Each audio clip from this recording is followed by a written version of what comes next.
तो हकीकत में ये बोल रहे थे कि भाई अपने काम न संभाल लियो, हमारा नहीं पता कि हम वापसी आवे कि नहीं आवे। उन्होंने उसको पीट दिया कि भैया रामपाल का चेला था गया, एक मारो इसको मारो। चैनल बदलते बदलते गुरुजी दिखे तो मैंने एकदम से गाली दी, मगा रही और रामपाल मारे करने की था क्या, मगा राकस मगा भाई टीवी फोड़ना पड़ा। क्या मैंने भाई मगा सुना है भाई डिगल की बाजी है वैसे। डिगल वाले से पूछा तो कोई कह रहा है बराने की बागी थी, कोई कह रहा है भाई करोथा की बागी थी।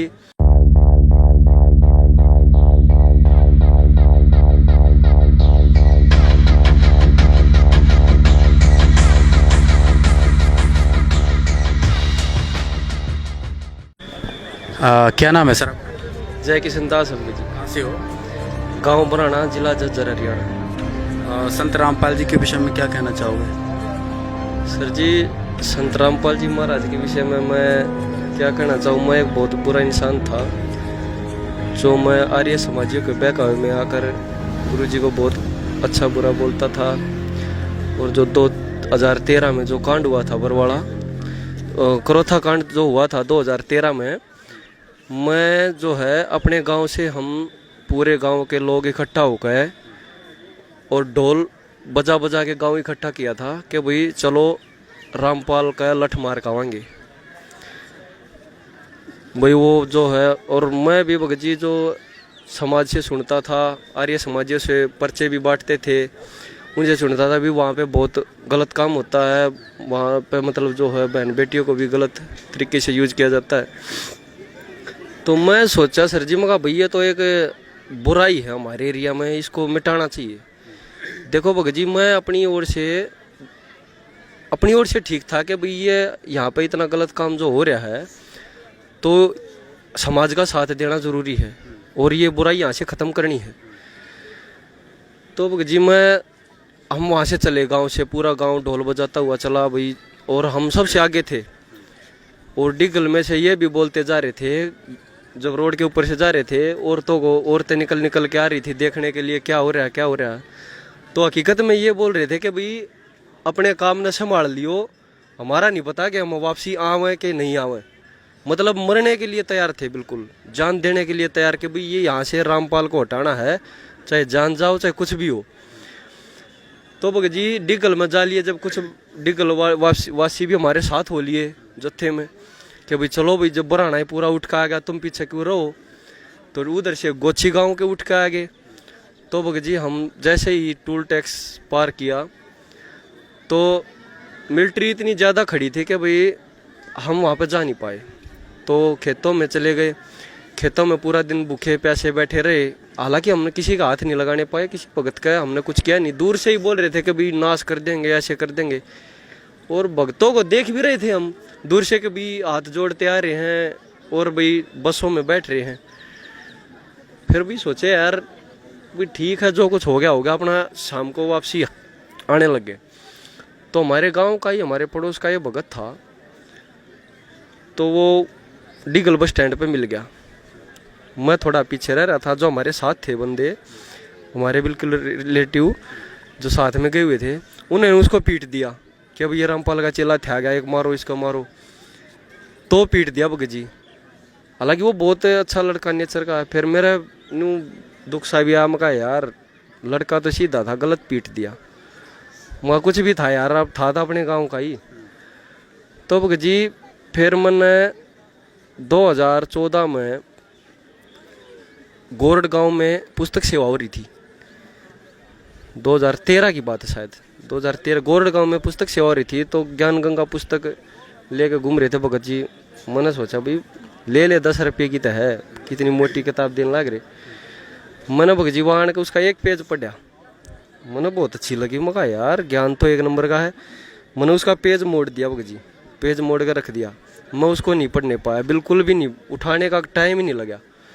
फिर भगत जी मैंने नई डिश लगवाई थी फ्री वाली, और टीवी भी तभी लेकर आया था, तब तक नहीं था। तो मैंने चैनल बदल रहा था, खाना खाते खाते चैनल बदलते बदलते मेरे मामा का लड़का भी मेरे साथ बैठा हुआ था, संदीप नाम है उसका। चैनल बदलते बदलते गुरुजी दिख गए। तो मैंने एकदम से गाली दी, मगा रही और रामपाल मारे करने की था क्या, मगा राकस मगा भाई टीवी फोड़ना पड़ेगा। मगा के या डिश पड़वानी पड़ेगी, दूसरी लगवानी पड़ेगी, मगा गलत नंबर मिल गया भाई। तो भगत जी मेरे मन में परमात्मा ने प्रेरणा करी अंदर से कि भाई सुनते ले दुनिया ने क्यों कर बका रहा है भाई, कोई तो बात होगी, इतनी दुनिया ने बका रहा है, तू सुनकर तो देख ले।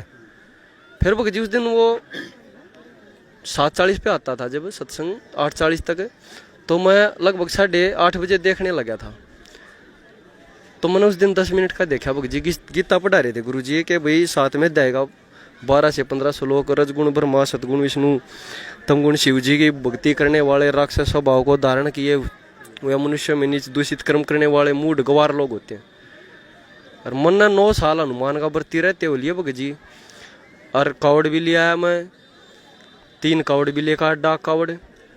तो मेरे भगत जी एकदम अचंबा हुआ, मका यार या के बात व्रत करना भी मना, मका गीता में लिख रखा है। फिर गुरु जी ने साथ ही ये बोल दिया कि भी सारा समाज शिक्षित है, पढ़ा लिखा है, तुम्हें ब्राह्मणों का आज तक तुम्हें किसी ने गीता दिखाई नहीं रही है, उसका सहारा ले लेकर तुम्हें गलत पाठ पढ़ा रहे हैं। भाई मैं नहीं कहता, कदे नहीं मानो रामपाल कवा है तुमने, तुम खुद उठा के देखो, पढ़ा लिखा समाज है। और ये दास बताओ, अगर तुम खोल के देखो और अपने घर पे गीता लाओ और मिलाओ। तो मेरे भगत जी नू थोड़ी ही चसखी बनी, मका यार ज्ञान तो मका। फिर टाइम देखा मैंने, मैं आज किस टाइम पर आया चला गया। जब मैंने सोचा 8 बजे आया होगा भाई, तो भगत जी मैं अगले दिन फिर उसी टाइम पे खाना हुआ। मैंने भगत जी फिर अगले दिन 8:15 बजे ही चला। फिर तीसरे दिन और सुनने लगा, मेरी माँ बोली रामपाल बनेगा के, मगा माँ ऐसा है बुरा इंसान भी कुछ न कुछ सीख दे है। हालांकि मैंने अपने आप को बुरा तब तक नहीं मानना था, मैं अपने आप को बहुत अच्छा समझ रहा था। तो ये समझा भाई अच्छे इंसान के गुण हो, बुरे से भी कुछ न कुछ सीख ले, तो हमें हो सकता है इससे भी कुछ सीखने को मिल जाए।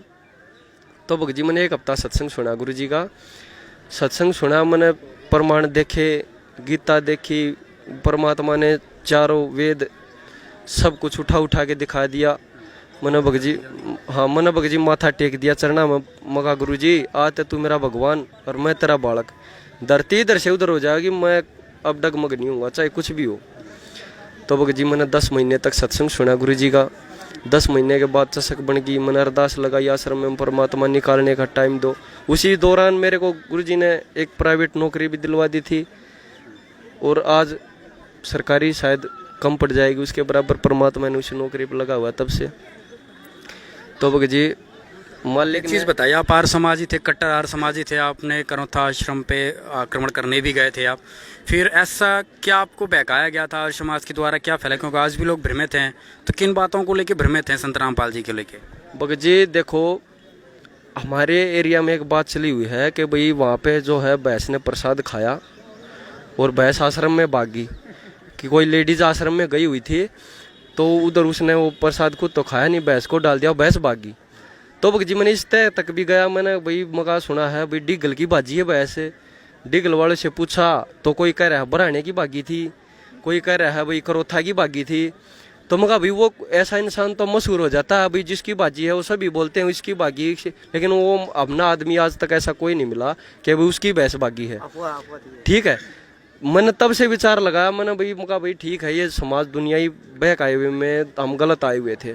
आर्य समाजियों ने कहा था ऐसा हुआ है, वहाँ तो जेवर मिले हैं औरतों के, हैं अखबारों में भी देखा था कि भाई वहाँ पर तो इतनी बोरी जो मंगलसूत्र मिले औरतों के हैं, और ये मिला और ये वो मिला। मतलब बहुत अच्छे से अच्छा इंसान अगर उस बात को सुन लेना तो वो भी उनके बहकावे में आया हुआ ही था।